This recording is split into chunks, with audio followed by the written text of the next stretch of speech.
So one time at Christmas, me and Noodles went Christmas shopping together, and I brought Cosmo a bunch of gifts a bunch of PS4 games at this secondhand game shop. And I get home, and I'm putting the stuff away in the bedroom, and Noodles and Cosmo sat on the sofa.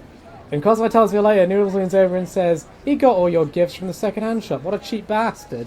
And I'm like, Noodles, you're not supposed to out me.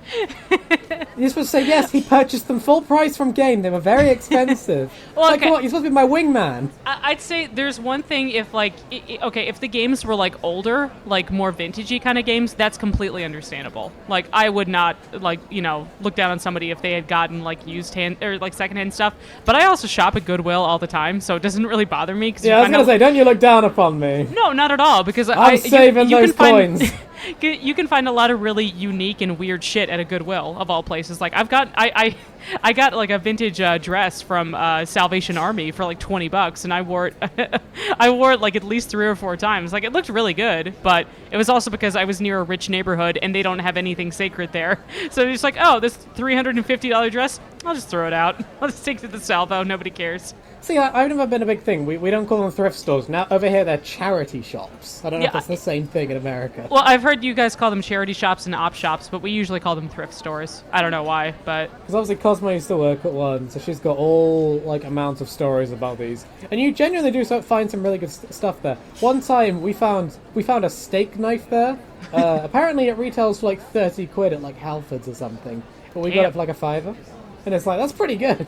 That's pretty solid. I've gotten stuff like I'm always a little bit wary about things like I don't buy sheets. Like I think that's just kind of gross. Oh, no. Like so the salvo relatively close to me, they sell old sports bras. I was like, no, I would never donate an old sports bra. That's weird to me. Lovely sweaty titties. I just wouldn't think to give that. Like maybe like old sweatpants or something if they're not too worn out, fine. But it's just something about like bras. Like I just couldn't do that. Like you wouldn't donate like old underwear or socks, or would you? I don't know.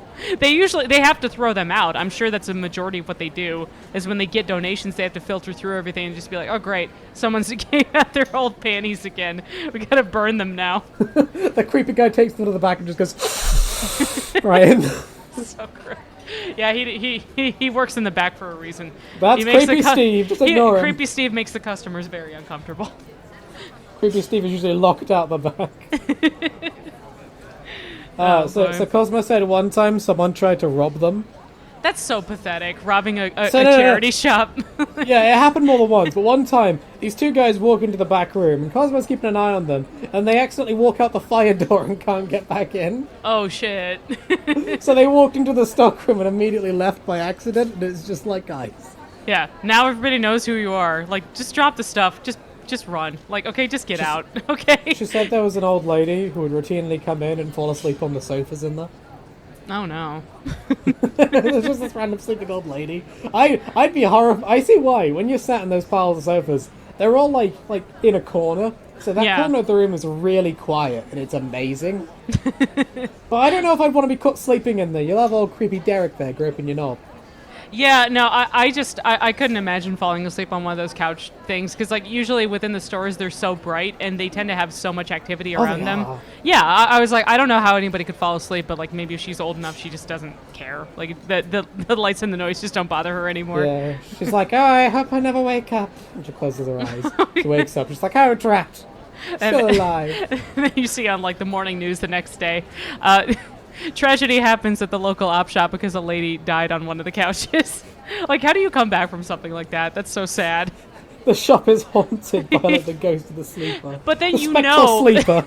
You know that there's going to be one guy that like tries to come back the next morning. He's like, hey, why are you closed? Or like somebody died. It's just be like, well, don't sell the thing. But just, you shouldn't stay closed for something like that. It's got extra value now. I got to buy some old skillets. Open up.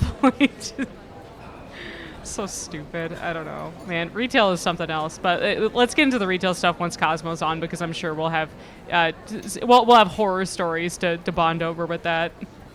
Let's see, is there any other stuff you want to Subscribe and tell me below what you'd do with an old sofa haunted by the ghost of a pensioner.